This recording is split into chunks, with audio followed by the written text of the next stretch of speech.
In this video, we're going to talk about something that's a problem in a lot of pen and paper role-playing games, but interestingly enough, not D&D. Shocking, I know, but here we are. One of the great things about playing RPGs is that you can just play out any kind of interesting story with your friends in worlds of your own imagining. You can just make stuff up, entire worlds inspired by your favorite fiction or something wholly original. But it is of course also very fun to play in already established settings. There is no shortage of settings that people would love to get into and explore on their own time. Films, novels, video games, you name it. One of the key problems in having come up with your own setting is that it can be rather difficult to communicate it to the people you're playing with because they can't just look inside of your head. Whereas if you're trying to play in the world of, say, Mass Effect or the Dresden Files or EVE Online, if everyone is already familiar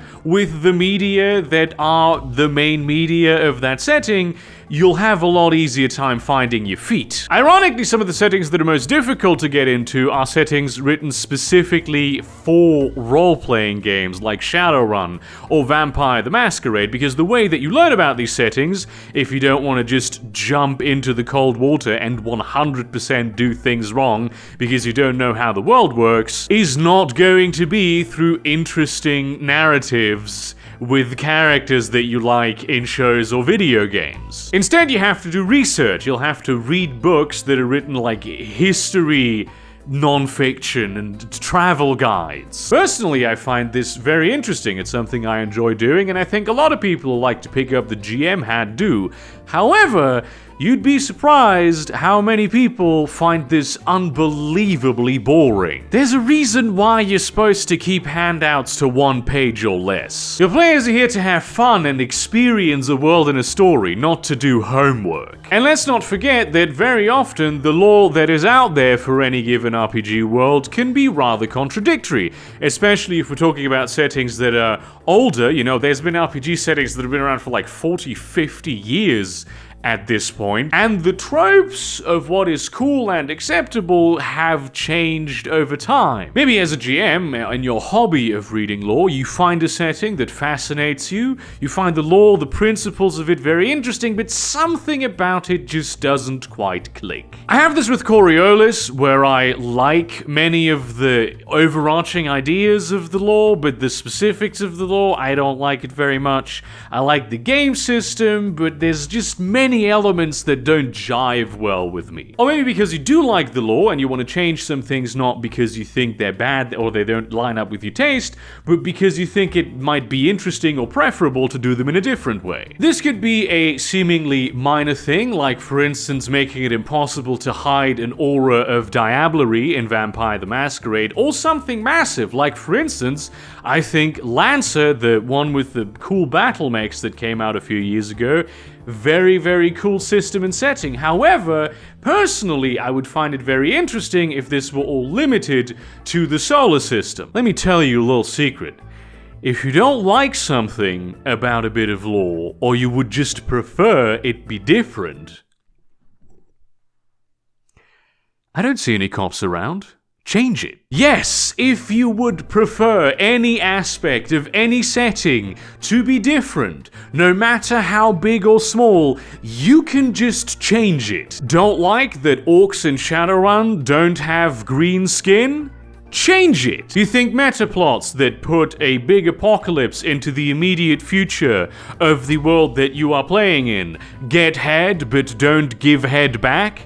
Change it. What are they gonna do? End your world? They're not even real, unlike climate change, which is very real and should be taken seriously. You wanna play Star Wars, but the Force is actually not even real, but just something that people believe in as a religion, and the Jedi are like a caste of priests that pretend they have superpowers, and all the movies are basically just propaganda or mythology? Change it. Do it like that. You can do it. There's nothing wrong with it. We want to play Star Trek, but there is no, like, transporter beaming technology because you like the aesthetics of flying into orbit of a planet or docking with other spaceships in order to exchange people.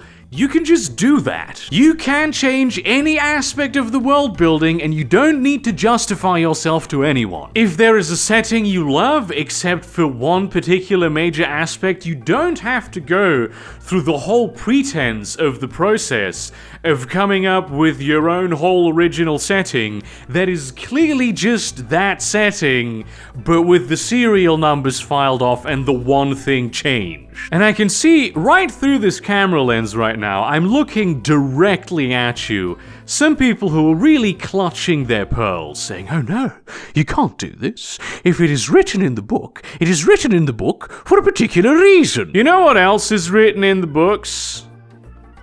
The rules. And we change the rules all the time. Every table has homebrew house rules. Every table has their own individual twists and tweaks that they use for the particular systems that they like to play, because that is their preferred play style. Now, of course, there's also people who say that you are not allowed to ever deviate from rules as written, but let's be honest, those people are wrong. And if you wouldn't let rules lawyers get away with their bullshit, why would you let law lawyers get away with theirs? If you change something minor, most players are not even going to notice anyway. There's such an abundance of law out there for so many different settings, and most of that gets relayed to other people not by pointing to the original page source in the law book material, but just, the game of telephone that is explaining the law to someone else at the game table. Most of the things you think you know about your favorite setting are probably wrong. They're fantastical stories, they're social constructs. You can just play Tolkien, but it's actually not black and white, and the orcs are culturally complex, and moral depth is something that they have. And interestingly, the one game where, in my experience, in the culture of playing the game, this works very well, is Dungeons and Dragons. Every little individual fucking thing has lore attached to it in D&D. Everything. And let's be honest, usually it kind of sucks. But the way the game lore is built from the ground up is, look, this is our world, you can use this, but also change any of it. Literally, you can take any of this and do it different. We actively do not insist that our way of interpreting this setting is the correct one. So you have a billion different D&D worlds, and when things work completely different from one table to the next, no one bats an eye. Another great concept that I've seen, especially in German fantasy games, which come with a ton of lore, is the concept of gray spots. The Dark Eye especially does this a lot, where you will have just unfathomable amounts of very, very detailed lore about pretty much every place in the whole setting, except for the areas that are designated as gray spots. Usually those are just a name, maybe a vague description, but everything else is left completely up to the GM. No official law is ever going to come out for the gray spots.